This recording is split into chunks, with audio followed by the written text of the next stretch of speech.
बिस्मिल्लाहिर्रहमानिर्रहीम। अस्सलाम वालेकुम नाज़रीन, आप देख रहे हैं हमारा यूट्यूब चैनल करीम तिब्बे यूनानी और मैं हूं आपका मेज़बान हकीम हबीबुल्लाह। मोहतरम नाज़रीन, आज मैं बवासीर के बारे में बात कर रहा हूँ। जितने भी मौके होंगे इंशाल्लाह ख़त्म हो जाएंगे। लगाने वाली दवाई है, बड़ी काबिल तारीफ दवाई है। शिफा तो मिन जानिबिल्लाह है और तारीफ भी मेरे अल्लाह की है, लेकिन इस नुस्खे की बहुत तारीफ है। बहुत कामयाब नुस्खा है। दो चीज़ें हैं, रसौंत और सुहागा।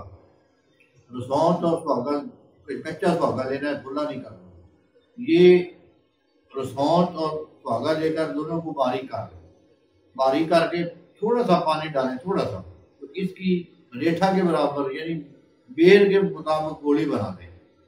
थोड़ा मोर बेर से जरा थोड़ी सी मोटी हो, तो इनको साइड में खुशे काट लें या धूप में खुशे काट लें। तो एक गोली घिस कर पानी में इसको जरा थोड़ा सा तोड़ लेना, गोली को पानी में इसका लेप सा बढ़ाकर वो मसले ऊपर लगा देना है। तो इंशाल्लाह 4 दिन के इस्तेमाल से मस्से खत्म हो जाएंगी। बड़ा काबिल तारीफ नुस्खा है, ये बनाए, इंशाल्लाह बड़ा फायदा होगा। अस्सलाम वालेकुम।